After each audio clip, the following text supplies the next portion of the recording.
Hi, everyone, and welcome. I'm Albert Flynn DeSilver. Welcome to another episode of Waking Up in Daily Life, conversations on creativity, consciousness, and community. I want to thank you so much for listening and watching, and remind you to support the cause simply by commenting, by subscribing to the YouTube channel here. We really appreciate this, and it makes a big difference for us. I am so excited today to welcome Julie Metz to the program. Julie is the best-selling author of Perfection, the memoir, which was, I believe, a New York Times bestseller. And you've written for the New York Times, Redbook, Glamour. You've been a fellow at Yaddo and the MacDowell Colonies. And your latest book is Eva and Eve. And I just want to welcome you, Julie Metz. Thank you so much. I'm so glad to be here. And if it's okay, I'll just hold up a little copy. Please, absolutely. Yeah. I'll hold up my copy too. Yeah, just so that everyone can see. Yeah, I'm so delighted to be here. Yeah, well, thank you for doing this. And I want to talk about Eva and Eve, and congratulations, first off, on the book. It's just a beautiful, beautiful book. But I do want to start a little bit kind of at the kind of pragmatic. We have a lot of writers in our community, and this program is called Waking Up in Daily Life. And I'm just curious if there, for you, is there an aspect of awakening that happens for you in writing, a kind of waking up either emotionally, spiritually, or even intellectually through the process of writing? That's a good question. I would say that I've always been a visual learner. And my career until I became a writer was as a graphic designer and artist. So I tend to engage into the writing process with visual cues. So I keep a lot of things around my desk that sort of help me get into the mindset. The other thing I often do is some engagement with handwriting. So I might just in a journal or just on a piece of scrap paper, I might just write some things, just little thoughts that come to mind.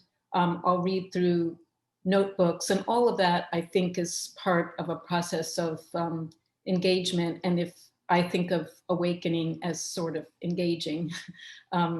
So the other thing that I often do, I'm very privileged that this office that I work in now has a view of a small garden in the back. And sometimes I'll, when I'm feeling a little stuck or not quite awake, I will step out into the back and just wander around, look at some flowers, pull up a few weeds, and somehow that is all part of it. So I think of that as, those are all daily tasks that I do that I sort of feel help me get into the right frame of mind. Mm-hmm. That's wonderful and beautiful. And I too actually have a background in the visual arts, an MFA in photography, and have found also that it has helped my writing, thinking just in terms of visual terms. But also I'm fascinated by this concept, this idea or experience of embodiment. And you talk about being in the garden and pulling weeds and how that's a process of engagement. And I'm curious if you could talk a little bit about that in terms of giving you the ability to sort of conjure up specificity of experience and memory for the writing. Yeah, I would say that for me, a lot of the process that I try to initiate when I'm sitting down is to sort of calm myself down and push away a lot of the distractions. We all have troubles of various sorts, or just things we're supposed to be doing somewhere else that can sort of enter into your mind while you're trying to work. So I feel like that getting into that good, calm place where you can do some work. And, maybe it's some days it's just noodling over a paragraph. It might not be anything more than that. But I do feel like sometimes I feel like I'm trying to trick myself into that calmer state. But in other ways, I like to do the daily tasks. I think of them as rituals, everything, whether it's clearing the kitchen, tidying up. I'm a person who I can't really settle and work if there's a lot of disorder around me. So I remember when you did your event with Danny Shapiro, and she said, there's two kinds of people: the people who need to make their bed before they can work, and people who just can walk away. And I'm definitely in the making the bed camp. So all these rituals I really feel are part of settling into myself and making myself ready to receive ideas that seem to come up. And then the other process is I do use an enormous amount of visual cues. So for example, when I was working on Eva and Eve, really the whole purpose of the trips I took, the research trips I took, was to get visual material and sensory material. That was really the whole goal of it. So I took an enormous number of photographs. I collect a lot of little bits, paraphernalia, everything from, restaurant receipts to just small items I might find around. I always collect stones from everywhere I go, which is terrible because I have many piles of stones in my house. I love that.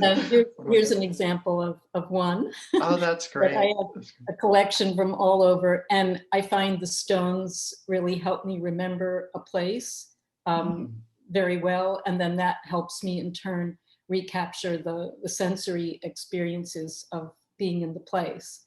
And I find for me, writing is really, that is a goal of mine, is to recapture sensory experience and offer that to the reader. That's so cool. That's really lovely. I love that idea of gathering and collecting visual cues. I think you're right on. That's such a great way of entering into the writing, because many of us do think like, oh, I just have to come up with this brilliant idea, right, or this memory. But no, we can count on those various visual cues and just kind of being more embodied and awake to our immediate surroundings. Yeah, I feel like the garden is a good metaphor for that, because you start kind of with nothing, empty earth or whatever, the weeds that were there, and then you start cultivating. And the cultivating process, I actually garden a lot with cuttings that people give me, and then you put them in there and you watch what happens. So to me, that's kind of the gardening metaphor works for me as a way of just gathering lots of stuff around me that will help me. I spend a lot of time doing research. For example, today I'm researching historical costume from the 1930s and stuff. So I will sometimes buy a little item of vintage material, even just to have the cloth to touch is a very good prompt for me. There might be, I'm sure other people have, their ways of doing it, but for me, that's kind of how I move into it. Oh, that's brilliant. I love it. We're gonna go a little bit into process later in our conversation, but now that we're on the topic, and since you mentioned Danny, she had recently referred to, I think it was in that class, about being a clean writer. Meaning, I think what she meant, or what I heard anyways, was that she likes to kind of write something and then tidy it up and clean it up as she goes along. Which is kind of opposite of the Annie Lamott school of writing, which is sort of like, just write garbage and write your shitty first draft and get it out. And I'm curious which sort of camp or where in between you land. Yeah, I'm more in the messy draft. It's also in a way part of the soothing, calming meditation process. The goal is I try to give myself permission to write the crappy pages, because you can always edit, you have something to work with. And again, it's sort of, I think of it in a visual way, either the gardening or also sometimes like painting. So with painting, you start with some kind of underpainting and you might do a lot of work under there, drawing, laying on glazes, who knows, everyone has different methods. When the final painting is done, you might never see any of it. However, all of that informs what gets layered on after that, and you really couldn't have the final without those layers. So I really try to give myself permission to write messy pages. Yes, it's a bit of a conflict because I like a clean kitchen and I like my bed made, but I write messy pages. And then I know that I can always work into them later. So that's definitely how I work there. But for example, today I was going back to a early bit that I've been working on for a new project. And I might tweak a sentence here or there and fuss over the opening parts that still aren't satisfying me completely. But then I try to just move on, press on forward into more shitty pages. So yeah, I feel like you've got to, there might be people who really can do it. Everyone's got their own method, but for me, that's the most liberating method. So. I love it. That's wonderful. Okay, let's talk a little bit about perfection. I want to start with the title, because there's so many layers to that word itself, right? And in the context of the story, I think it's particularly resonant. And maybe for people who aren't familiar with the story, if you could, because it seems like wait, this is not a great title for this book, given the story. So I'm wondering if you could speak to that. Yeah. So the title actually evolved. The book is a memoir about the events that followed the sudden death of my husband at the age of 44. And it just happened on an afternoon, very abrupt, or at the time it felt very abrupt. Looking back, perhaps there were some signs. But in any event, to me, it happened just on a Wednesday afternoon. And there was, in the space of an hour, I went from being, a married sort of ex-urban mom to a single mother and widow.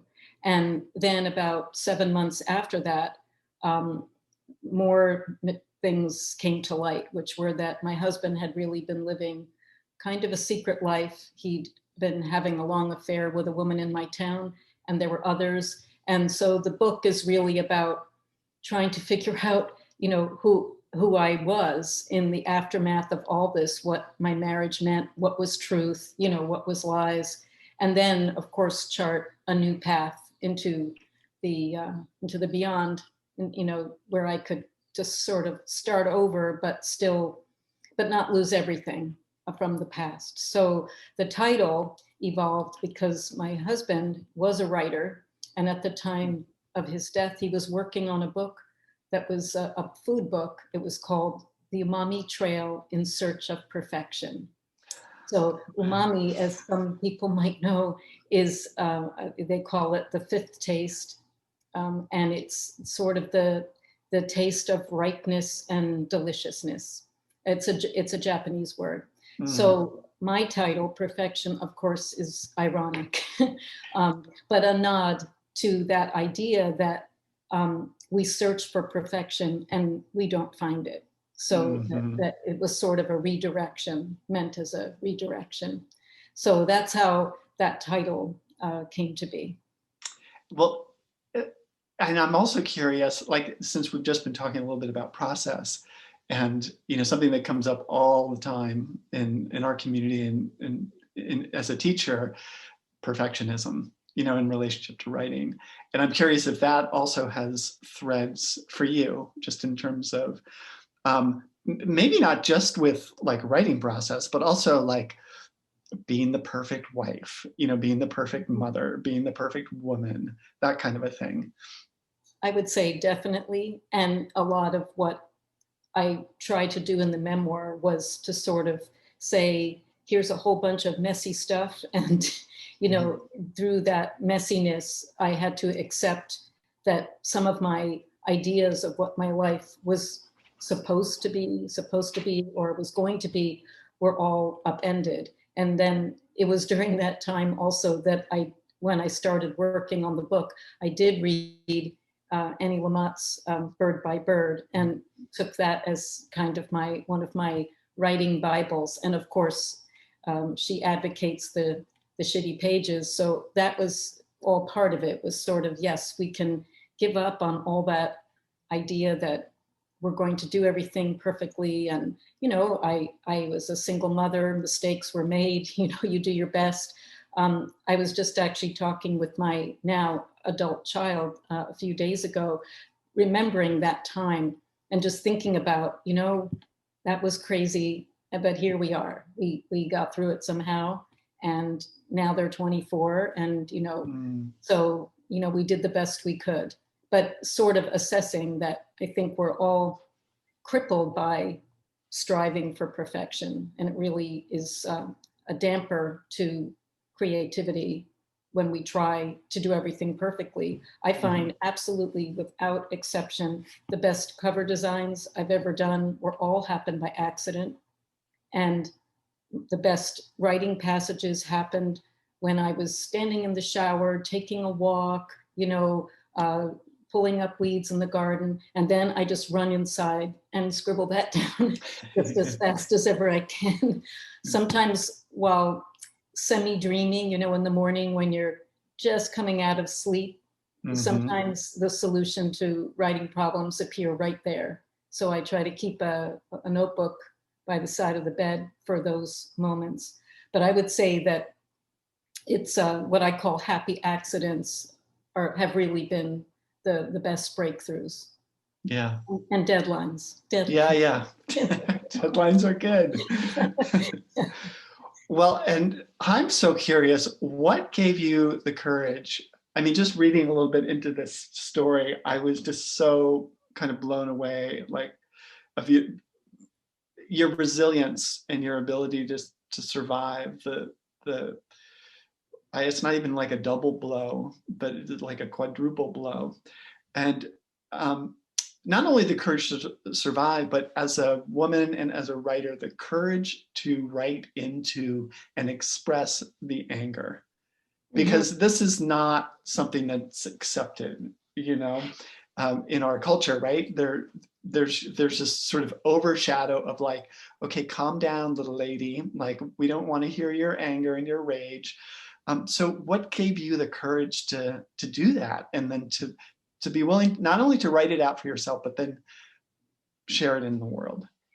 Well, I always tell a story because it's sort of my book mentor story, that, of course, right after everything sort of was revealed, there was an enormous amount of shame that I experienced. And really, I just wanted to crawl into a cave and hide there forever. And then I was taking a yoga class, as it happened in my town where I was living at the time. And there was a woman who took the class. I knew her just a little as a journalist, sort of big time journalist who lived around us. And she approached me after a class, and she had this very imperious manner. Frankly, I was a little scared of her. Anyway, she walked up to me and she said, word on campus is you're writing a book. And I said, I don't know where you heard that. I have no idea, but that's not happening. And she said, no, you don't understand. This is a story that needs to happen. We're having lunch. And right there on the spot, she insisted that I meet her for lunch, which I did. And over the lunch, which I still remember, even what I ate, I remember, tuna sandwich on toasted rye. Anyway, she sort of insisted that I do this and gave me instructions, which were, because I wasn't a writer, I was a graphic designer. I had no idea how to do it. She said, go home, sit down for 20 minutes a day, and don't edit, don't censor, whatever happens, just let it all come out. And of course, the very first thing that came out was rage, was anger and rage. And there's, just to give you an idea of editing, which is a beautiful thing, I wrote what must have been sort of a 20-page rant at one point, and then I typed it in, because I actually wrote that longhand. And of all of that ranting, there's a page and a half that made it into the final book. And yet what's interesting is I think that a lot of people do take that away from the book. Wow, there's some anger here. But what I found was that I didn't need 20 pages. I could distill it down to a very short passage and still communicate that. And partly because of what you just said, that we're so used to women not doing that, that even a little bit is really packs a punch. So that is, now how did that all happen? I guess I felt always supported by this mentor, by this woman who encouraged me to do this. And that, I had another lunch with her. I did the 20 minutes a day. And then after a while, she kind of left me on my own. There were days I cursed her. Don't abandon me. Then I was kind of hooked into the process. And once that happened, then I just continued. And then the next thing that happened that I think was excellent was I went away on a writing retreat. I had never really called myself a writer at that time, and I still wasn't really calling myself a writer. But I went on this 5-day retreat, actually to Taos, New Mexico. I'd never been there. Very beautiful kind of spiritual place. And it was a great experience. And when I left there, I thought, okay, I'm a writer now. I can do this. And that is really what sustained me. Publication is a very different experience. Hold on, let's pause there for a second, because I think taking on that identity that's a huge leap for people, right? And here you are, kind of what it sounds like is that you're kind of experimenting with these 20-minute writing flourishes, and then you go off on this retreat and you have sounds like a pretty great experience. Was this a self-guided retreat, or was this, did you take a class, or? It was somebody like you, somebody who has a community, and we're still friends. Who was it? What's his name? His name is Jeffrey Davis. It's called, so he works as a private consultant for writers. He actually helped me with my book proposal, but he also leads these writing retreats. And I'd never been on anything like that before. So it was all very new. We stayed, if you've ever been to Taos, there's many times. Many times. Yeah, it was the only time I've been there. It's the Mabel Dodge Lujan house. Oh. Yeah. Okay, so we have a whole nother conversation around that. So that's we were all staying. And as you know, from being there, it borders on a Native American reservation. I'm a very small person, so I was able to, the fencing was right there, kind of a barbed wire fencing, but I'm quite petite, so don't tell anybody there. But anyway, I went under the fence and took a very short walk into the reservation land. I had never seen earth like that before. It's sort of rusty red and very velvety. And it was March, I recall. It was quite chilly because you're quite up high. I remember lying down on the ground in my coat and staring up at the mountains and the sky. And that was sort of when, it happened, where I thought, oh, I'm here, I'm doing this thing, and now this is what I am. Like, I can do this. Yeah. Love that. Oh my God, that gives me chills just hearing you I talk brought a about little that. of the earth home with me, the way I bring home rocks. There were no rocks. No, this is such a great reminder for all of us to remember that there's really nothing that we have to go grasping for outside of ourselves to take on that identity. To me, it sounds like you just sort of were you surrendered to the earth, and quite literally, just lie down the earth, let the earth kind of speak through you and to you and remind you, you're totally whole, you're beautiful, you are creative, you can do this. I wish what was interesting about that experience is it's not actually my landscape. We all have our special place. And my special place is up in Maine on an island, a very different kind of landscape. Which island, can I ask? It's called Swans. It's a small fishing island off Acadia, when you were Acadia National. Okay. Because I spent time on Vinyl Haven in Penobscot Bay. Yeah, not far, but same idea. So if you've And been, Marguerite Yourcenar lived up on Acadia, if I understand it yeah, correctly. yeah, So there's some good creative writerly juju up there. definitely. And, so for me, it's about the sea and the ocean and the wind and the solitude. But I think that place in Taos, there was something about it that I know I'll never forget. And all of it is centered on lying on the ground and looking up at the mountains and the sky. And that's what I kind of brought home with me. And that's what helped me then, sustained me through many years of, frustration, confusion. It's not Mhm. like the writing suddenly got magic and easy. It never does that really, but but I felt kind of a sense of purpose and Mm. and some sense that yes, I could do this, that it might work out. Yeah. Oh, Yeah. that's great. I love that. That's so great. Well, and just as a side note, the Mabel Dodge Lewin House, I've been writing about, I don't know if you've read any of her writings, but she Yeah. was a fantastic writer. Mhm.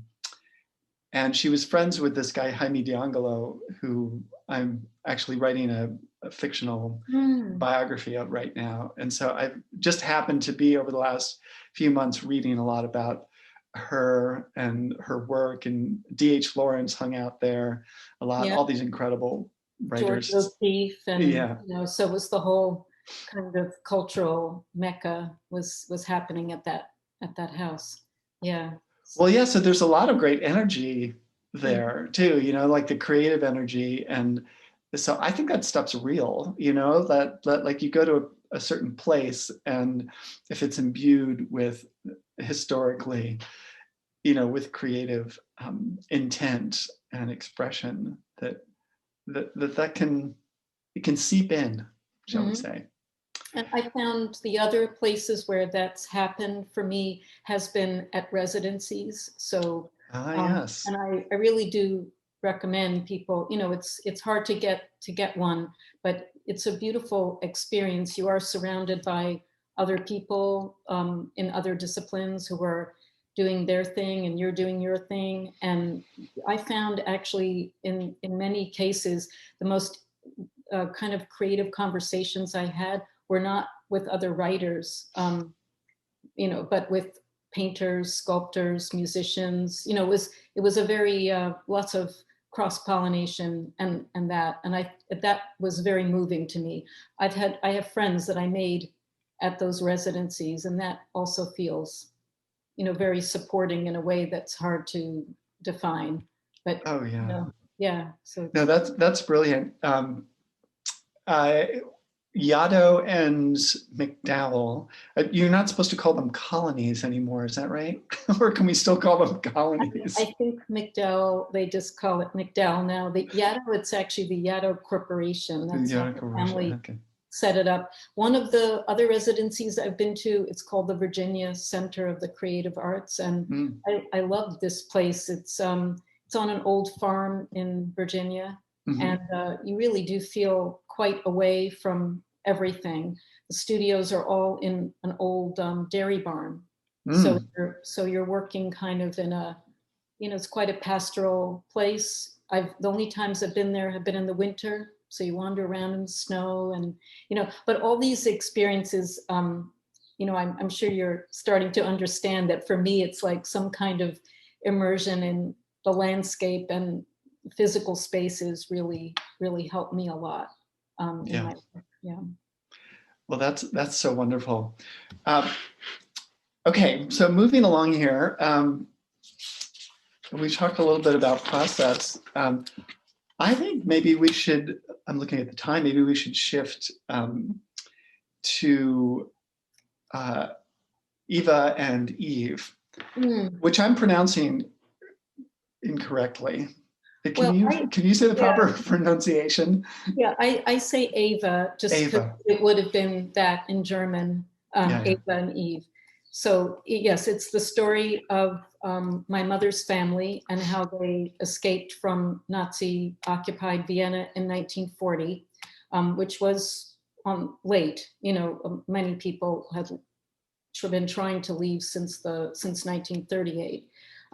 And I wanted to, my mother had shared some stories when I was growing up, but they were always a little vague, and they kind of had limits around them. So you sort of knew there was a bit of a silence around the stories. So after she died is really when I decided to investigate further. I really wanted to see what I could find all those years later. And the other thing that was happening was that we were starting to see the same kind of language entering into our own politics. So Yes. especially after, in 2015, 2016, you really could start to feel all of that. And one of the things that prevented more Jews from being able to escape were very, very restrictive immigration laws that had passed here in the United States in the 1920s. And the banner under which those anti-immigrant politicians and people, including the Ku Klux Klan, the banner was "America First." That was the actual phrase the slogan that they used. Wow. So as you can imagine, in 2016, when a certain unmentionable person came down an escalator saying, now it's going to be America First, I just felt a chill in the air, because this was very, very much what was going on in the 1920s and 1930s.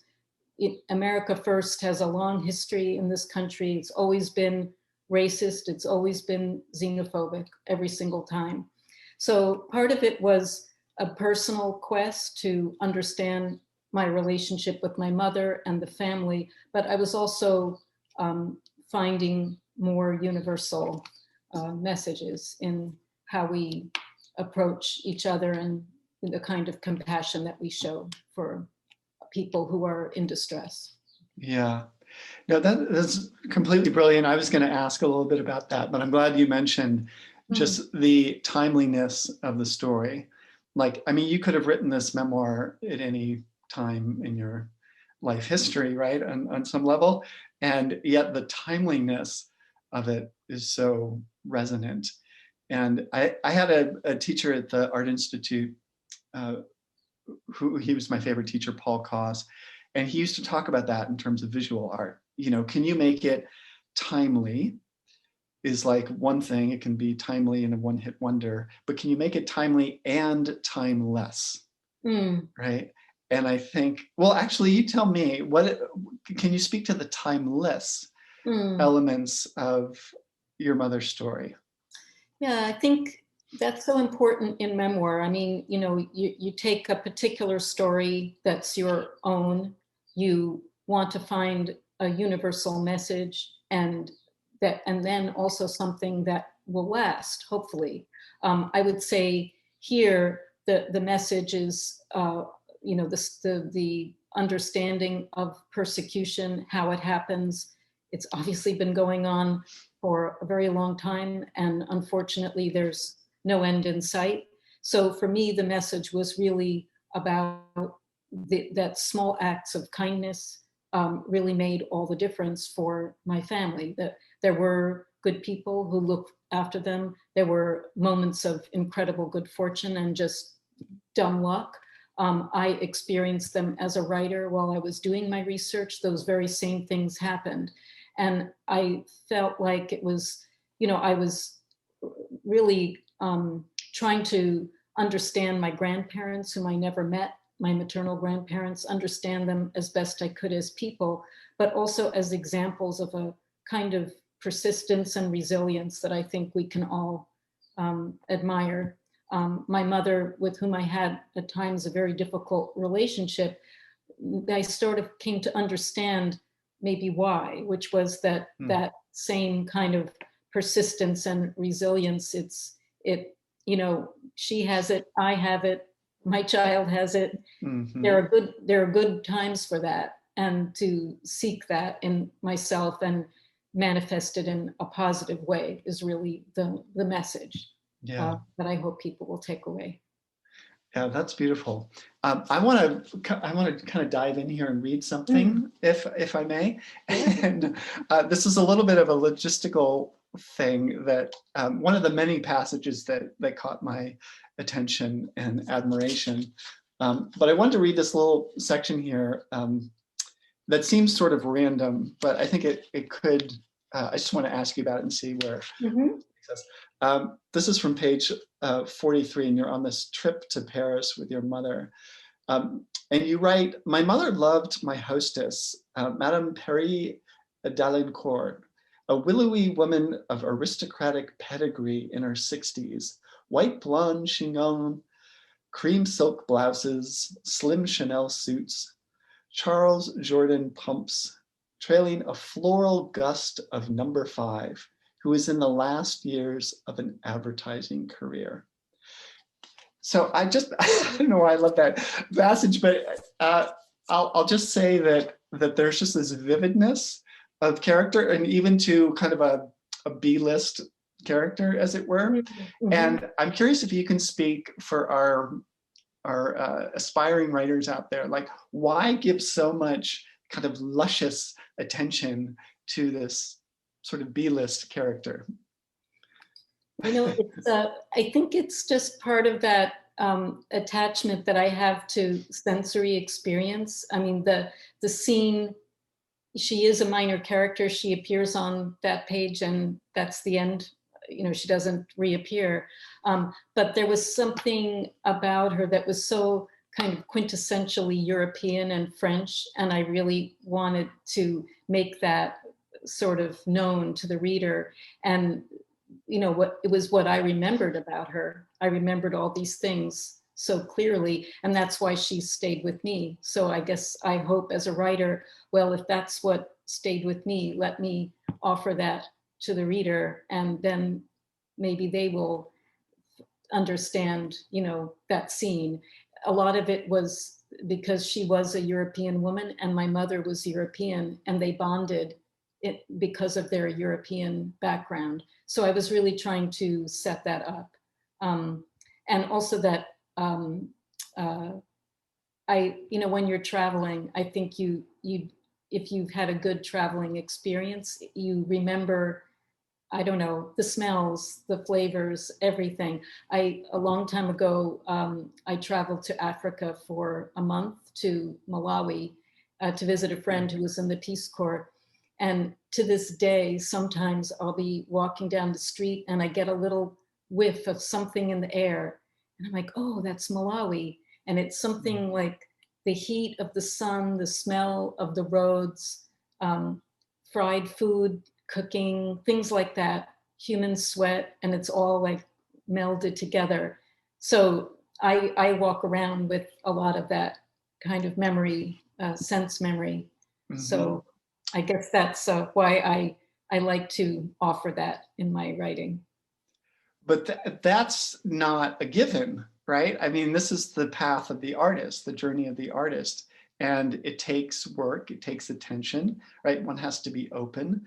Because wouldn't you agree that most people in the world are kind of bumbling through the world, lost in their own head, in their own thoughts, and just consumed by fears of the future, regret of the past, what they're going to eat for dinner, etc., blah, blah, blah, blah. But here you are as an artist, awake to the world. You have to be, to talk a little bit about that, about what is that role of the writer, and how you keep track along the way of those resonant details that make a work come alive. Yeah, for me, it's all about noticing, taking the time to notice all those things and write them down. So in fact, when I was doing my last research trip for Eva and Eve, I carried a special notebook with me, just nothing's fancy, just a notebook. I had picked it because it was small enough that I could keep it on my person all the time. Yeah.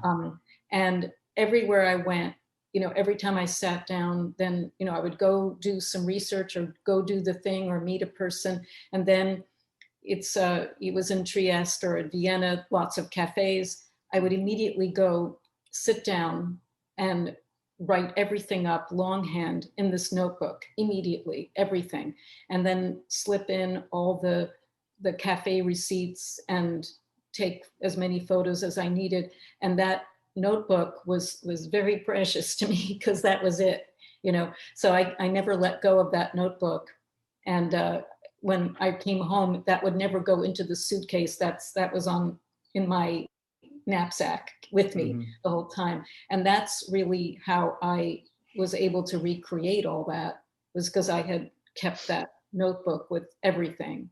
So, I mean, I'm sure everyone has different methods. I know some people might use 3x5 cards or any other, or they might have a mood board on the wall. I did that too. When I got home, I took out all the receipts and the maps and the matchbooks, and I taped it all up onto the wall. So I had in sort of a kind of order, but also I wanted it to be pretty to look at. And that was how I kind of mapped through it, because, you know, you want to keep those memories vivid as you can. And That's that's hard. Yeah. that's beautiful. And I think that not that many people think of memoir, think of the writer going into a lot of research for memoir necessarily. Mm. I think about I've written a memoir, and I think back about like how I wrote I didn't do a tremendous amount of research. I mean, it was a different quality of memoir Sure. for sure. Yeah. Um, but I'm so intrigued by that aspect of your research, um, and there's kind of even a sort of obsessive nature for you to unearth things. And I mean, I use that word in a No, no, complimentary kind no. of I like word that. way, No, because I think it's necessary. Like as a writer, yeah, as an artist, you have to be an obsessive. Like who's going to be that nutty to like spend day after day after day after day like going back over and over and over again rereading our shitty first draft yeah, and yeah, tinkering and tweaking and gathering information and observing. And I mean, it's a devotional kind of act, right? yeah. With my first book, it was just about my life, and I didn't. You would think that there'd be no research, but in fact there was, because I had to go through old correspondence, and I had to talk to some other people to make sure that my memories were, because memory Mm-hmm. is, a difficult beast.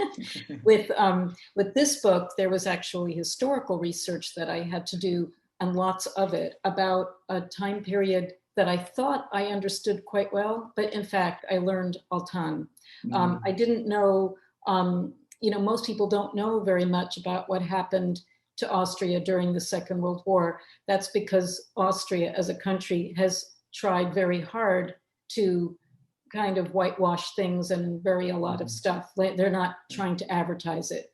It's different from Germany, that really had more of a public reckoning. So there was a lot of research to do. I was also a challenge is that I don't read German.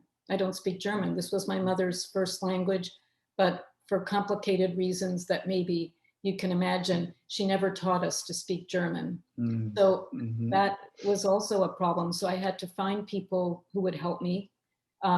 Amazingly, the process of researching this book was absolutely an ask and you will receive situation. Ask nicely, people will do all kinds of stuff for you.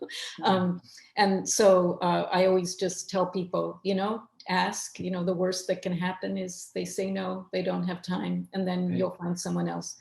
But so I did have a lot of help there and a lot of good luck. But what I think about good luck is that you kind of make the luck, in the sense that if you just don't give up and you keep looking, and you get the door a little open, then eventually something will push it all the way open. And that is what happened. So it's like it's sort of, my yoga teachers always talk about this, you put your best effort into the thing that you're doing, and then at a certain point you have to release it into the world, and accept that you're not in complete control of everything. And it Mm-hmm. was those happy accidents of meeting certain people or uncovering certain information that kind of brought the story all together. I love it. That's just so wonderful just to hear of your process and how it unfolds.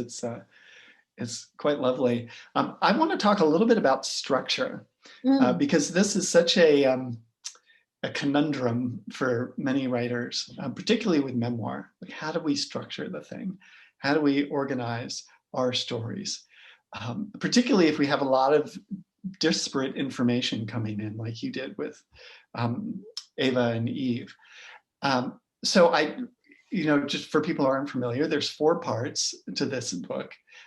It's weighted with chapters a little bit heavier in the front. And then the 4th part is really just a singular chapter with, I think there's maybe 8 little sections that are kind of broken up between little asterisks. And I'm just wondering if you could speak a little bit to that and how you were able to formulate it so that it made sense. So that was a long process, and and that's all Can I'll say. imagine. Yeah, yeah. And at one point, it did involve the entire printed manuscript on the floor in piles.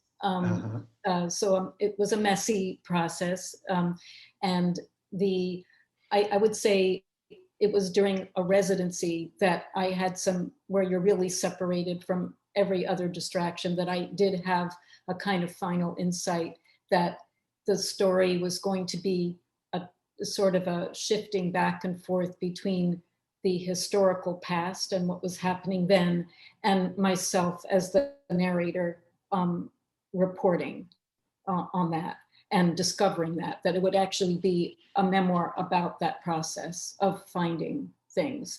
And that seemed necessary because in my case, the process of researching and writing took place over some years. So it wasn't sort of a neat beginning and ending situation. So, well, let me ask you in the midst of that, sorry to interrupt, but I'm so curious. I always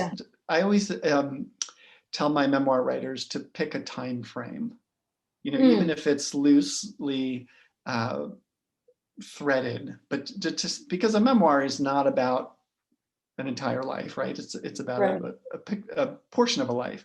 And so I'm curious what your time frame was, even if you were going back historically. Was there a time frame for your mother and for the book? For the book, definitely for the book. So it starts really when my mother is dying, and that's the sort of inciting incident, so to speak. And then immediately after that, I found a book, a keepsake book in her drawer. And that was really if you were looking at 3-part structure, that's really the beginning of the journey in the book. So it starts from there. And then I had to end it, of course. And I wanted to end it in the present time that I was working, which had to do with the sort of enfolding of our current political dynamic into the story. And the very, very end came to me actually when I was on deadline, must get manuscript into final shape. And I had a particular conversation with my child that I said, may I use this as the end of my book? Because this is it. I know this is it. And that was the hard stop. But I did have definitely a time frame. So it starts with my mother's death and ends in the present. There's some flashbacks to further past. And then separate from that is the historical story of my mother's family. But the perspective is always from me, the narrator, in that limited time frame. Mm-hmm. Yeah. And can I add, I'm so curious as to the decision around having that 4th part instead of with one chapter, instead of having kind of like an epilogue or a coda chapter, because 3 parts is all nice and tidy, right? But then, and that kind of refers, as you mentioned, to 3-act structure. And then, but you decided on this 4th part. I did see the 4th part in a way as that it has that function, that it's sort of the epilogue, the family, in other words, but it's long, it's sort of the last 20 minutes of a movie, say, or Right. the Yeah. And last it's about minutes of the movie. 38, Yeah, almost 40 pages. yeah. So it's sort of, that last part of the film or the play or whatever, if you were thinking about another medium. But that is how I saw it. And that's why I separated it out. So by this time, the family has escaped, and that I, in the present, am living through the time that we are now. It ends just at the point of the pandemic beginning. So that was the closing part. But it does feel, I think, by this point that the family is safe. They've made it to the United States. They're immigrants. And you already know from the beginning that, in fact, this is where I grew up, and I grew up in New York City, child of an immigrant. So it felt like a way to kind of close everything, and at the same time kind of leave some open ending for the reader to consider our current moment. Brilliant. I love that. I want to close with a question just around what you're reading now, or what art, it could be any artwork, a movie, film, dance, etc., that is inspiring you and giving you hope.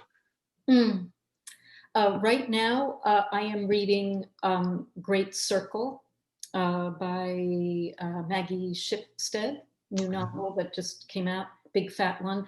I was drawn to it because it is historical fiction, and it does involve two different time periods, which is sort of where I'm going with my new project, although the subject matter is completely different. But I read all kinds of stuff. To be honest, I mostly read fiction, actually. So recent books I've read were Rachel Cusk's series, that just beautiful, very spare, elegant writing. I also, just widely, all kinds of different, I've reread Suite Française. I'm definitely reading some other books that take place during wartime. And then I do always have music when I'm writing, but it has to be of a special sort. So it can't have any singing in it. I love singing, but it can't have words. So it's all, and I sometimes try to sort of gauge it maybe to the period, to what I'm writing about. That is, it doesn't have to be like, I find music like Bach is very soothing, the way that it's so rhythmic. I like listening to jazz a lot, sort of kind of 50s cool kind of jazz. Again, the rhythms I find very inspiring. They definitely wake me up, those rhythms. And so you'll play music while you're working, while you're writing? While I'm writing. Yeah. It depends on exactly what I'm doing, but if I'm looking for ideas to come out, I often find that kind of music is very inspiring. Also, I'm a very amateur violinist. I play the fiddle, but it's not at any level that will ever be anything more than a student. But I love the violin, so I have a special playlist that's all violin and fiddle. So it's everything from Bach solo sonatas to Stuff Smith, or but only without any words, just sounds. And I find those they're very just, there's something about that instrument that it does feel like it's singing, even though there are no words. So I find it very inspiring to listen to. So I try to surround myself. It's been a bad year for going to museums, obviously, but I have tickets to go see the Alice Neal show next week at the Metropolitan, and I'm really looking forward to that. Oh, that's great. Yeah, so I'm hoping to bring that back into my life. Wonderful. Well, and you did mention briefly your next project, and can you share with us a little bit about what that's about, or Is it still under wraps? Well, just a little. All this to say that while I was researching Eva and Eve, I was amazed by all the stories that I uncovered that couldn't go into this book.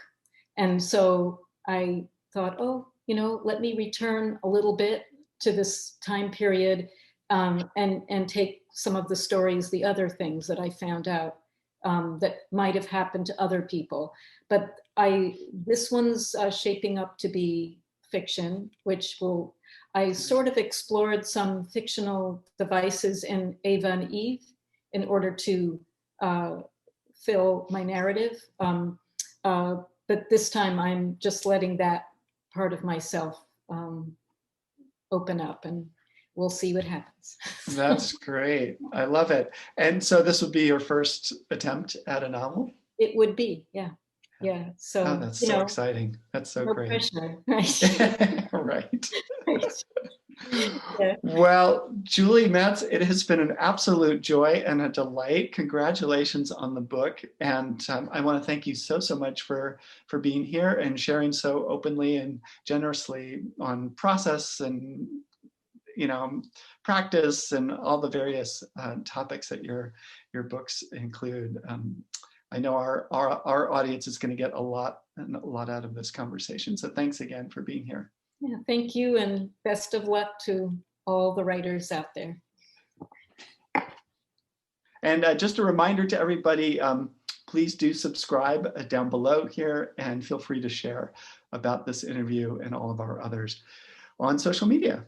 Thanks again for being here, everyone. Be well.